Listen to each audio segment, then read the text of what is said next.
नमस्कार, आप देख रहे हैं न्यूज फॉर एशिया और मैं हूं लक्ष्मीकांत।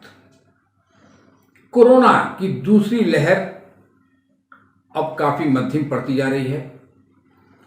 संक्रमितों की संख्या में काफी कमी आ रही है, हालांकि मौतों का आंकड़ा भी बहुत कम नहीं हो रहा है। लेकिन आज हम बात कर रहे हैं कोरोना की तीसरी लहर को, जिसको लेकर के आशंका जताई जा रही है और वैज्ञानिक और तमाम स्वास्थ्य विभाग के विशेषज्ञ भी यह कह रहे हैं कि तीसरी लहर में सबसे ज़्यादा बच्चे प्रभावित हो सकते हैं।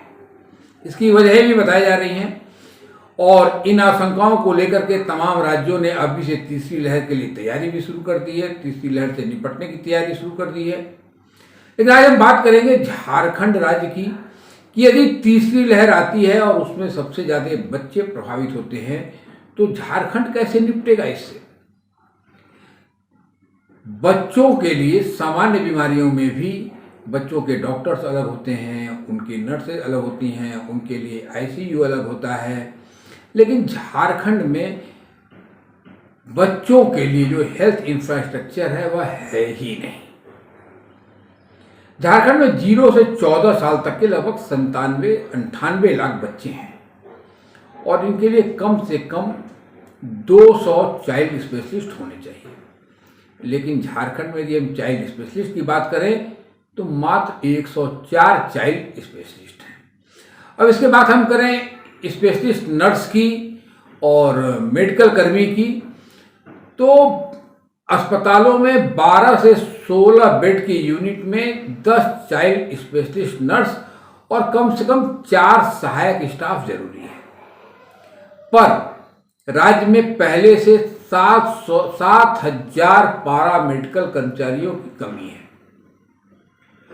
एम्बुलेंस की बात करें तो बच्चों को अस्पताल पहुंचाने के लिए कई राज्यों में अत्याधुनिक सुविधाओं से लैस एम्बुलेंस हैं, लेकिन झारखंड में 337 सरकारी एम्बुलेंस हैं, पर इसमें एक भी बच्चों के लिहाज से तैयार नहीं की गई है। अब हम बात करें आईसीयू की तो पूरे राज्य के सदर अस्पतालों में एक भी पीडियाट्रिक आईसीयू नहीं है। 18 जिले में सदर अस्पताल में सामान्य वार्ड और एनआईसीयू आज तक नहीं बनाया गया है और बच्चों का इलाज भी आउटडोर में किया जाता है। बात करें वेंटिलेटर की, जो अभी कोरोना की दूसरी लहर में कोरोना मरीजों के लिए सबसे ज्यादा जरूरी था। विशेषज्ञ डॉक्टरों के अनुसार ही, झारखंड के स्पेशलिस्ट डॉक्टर्स के ही माने तो तीसरी लहर में बच्चों को सुरक्षित रखने के लिए कम से कम 250 से 300 वेंटिलेटर की जरूरत राज्य में है। लेकिन वर्तमान हालात क्या है? रिम्स को छोड़ दिया जाए, रिम्स में 7 वेंटिलेटर हैं। इसके अलावा किसी भी सरकारी अस्पताल में यह सुविधा नहीं है। ये झारखंड का इंफ्रास्ट्रक्चर है। यदि कोरोना की दूसरी लहर आती है तो झारखंड कैसे निपटेगा, जबकि सामान्य बीमारियों में भी झारखंड में होने वाली हर 7वीं मौत 0 से 4 साल तक के बच्चों की होती है। तो रजिस्ट्रार जनरल ऑफ इंडिया के अनुसार राज्य की कुल मौतों में 14% मौत इसी आयु वर्ग के होती है, जो 0 से 4 साल तक के बच्चे होते हैं। सैंपल रजिस्ट्रेशन सिस्टम की रिपोर्ट भी कहती है कि झारखंड में 100 मौतें होती हैं तो इनमें 14 मौत 0 से 4 साल तक के बच्चों की होती है, जबकि पूरे देश का यदि यह आंकड़ा देखें तो यह 11.5% है। जबकि झारखंड में इसी उम्र के 22% बच्चे इलाज नहीं मिलने के कारण उल्टी दस्त से मर जाते हैं।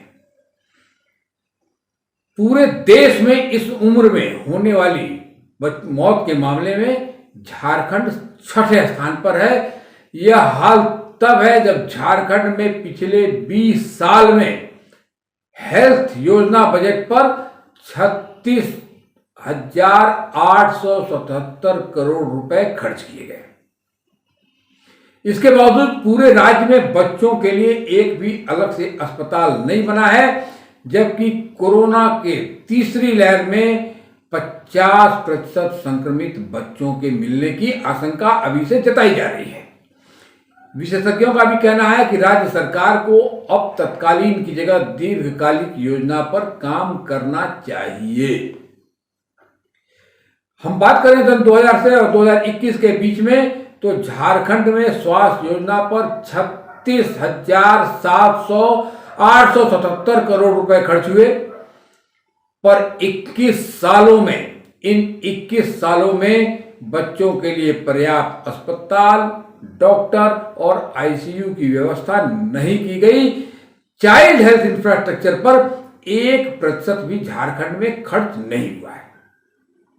ऐसे में यह बड़ा सवाल है कि यदि कोरोना की तीसरी लहर आती है और उसमें बच्चे सबसे ज्यादा संक्रमित होते हैं, तो झारखंड कैसे निपटेगा।